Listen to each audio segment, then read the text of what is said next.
বসো বসো বিছানা বসো তুমি।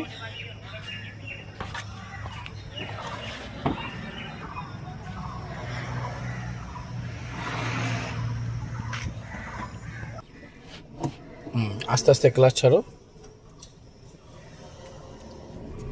ছাড়ো, পিক আপ দিতে হবে না। ক্লাচ ব্রেকে পা আছে, ঘোরাও আস্তে আস্তে ঘোরো।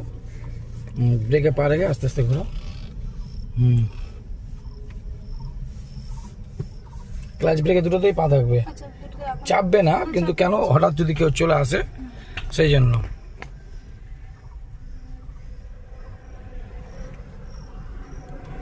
এবার এই যে আপনার ওদিকে ধ্যান না, আপনি এই যে সাদা দাগ আছে না, দাগে ঘোরাও, এটা তুমি ঘোরাও সাদা দাগের উপরে। হ্যালো, এবার লুকিং গ্লাস দেখতে হবে যে পিছনে কোন গাড়ি আছে কিনা। এটা হবে না, এখানে সিস্টেম আছে। ঠিক আছে, আমি দেখছি, আপনাকে করতে হবে না। চলো, পানামা দুটো পিক আপ দাও। দাও, সেকেন্ড গিয়ার দাও। পিক আপ দাও, আগে পা নামাও, ক্লাচ চিপো। হ্যাঁ হ্যাঁ, ছাড়ো আস্তে আস্তে, ছাড়ো। হ্যাঁ, এবার আর কিছু করতে হবে না, পাটা নামাও, পিক আপ দাও আর ব্রেকে পালিয়ে যাও।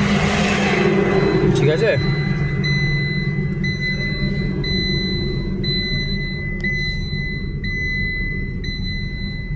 এটা জ্বলছে সিট বেলের জন্য। দেখো, এই দেখো তোমার গাড়িটা দেখো, ওই যে ওটা উঁচু দেখতে পাচ্ছ, সামনে বনারটা, ওটা দেখো যে যেন ওই দাগে না লাগে, সাদা দাগে। এবার পিক আপ দাও আর ব্রেকে পালিয়ে যাও। এইটা পা কেন যাচ্ছে, ফের পিক আপ দাও, এই পাটা নিচে রেখে দাও না, পিক আপ দাও। তুমি ভুলে গেলে নাকি গাড়ি চালাতে? তাহলে এটা ওই পাটা ফিক্স। হ্যাঁ, না না, ভয় না, মানে হাড়বাড়ি উপর করছে। হ্যাঁ, আস্তে করে ফের ব্রেকে পালিয়ে আসো, ফের পিক আপে যাও। কথাটা বোঝাতে পারলাম?